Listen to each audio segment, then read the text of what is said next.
Chers amis d'étudier Kosa, bonjour. Nous sommes le mercredi 9 juin 2021. Durant la semaine, nous étudions la leçon 11, le sanctuaire de la Nouvelle Alliance.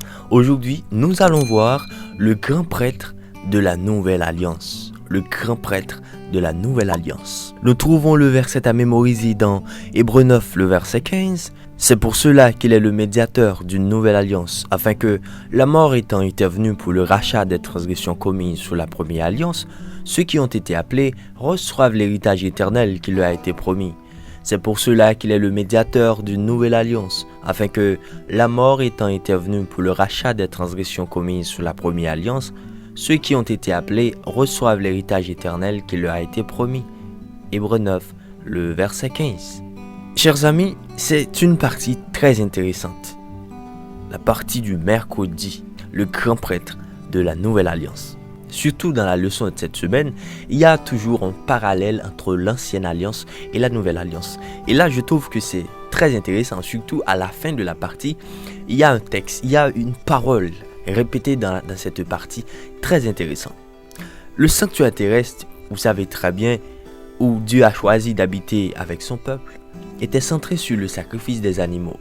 Cependant, le sacrifice n'était pas fini avec la mort de cette créature. Le prêtre, lui, il aspergeait le sang dans le sanctuaire au nom du pécheur, après que le sacrifice lui-même ait été tué.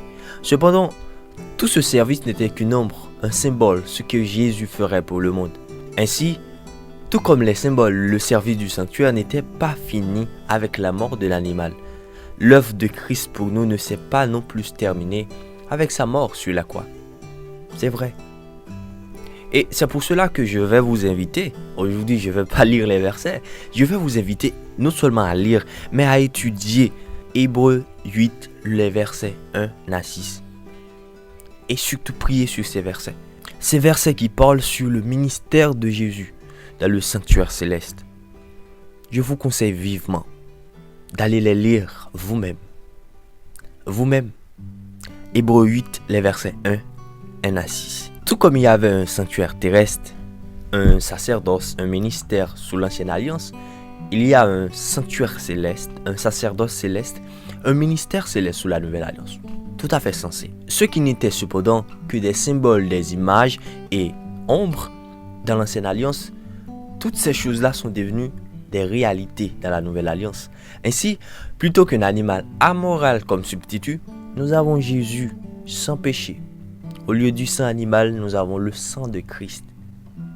Au lieu du sanctuaire fait de main d'homme, nous avons le véritable tabernacle qui a été dressé par le Seigneur et non par un homme.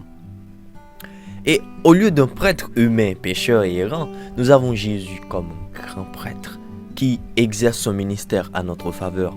En gardant tout cela à l'esprit, voilà la parole que j'aime dans cette partie. En gardant tout cela à l'esprit, nous devons penser à cette parole de l'apôtre Paul.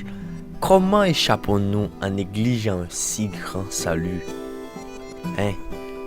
Jésus est venu s'offrir un sacrifice pour nous sauver. Comment échappons-nous en négligeant un si grand salut?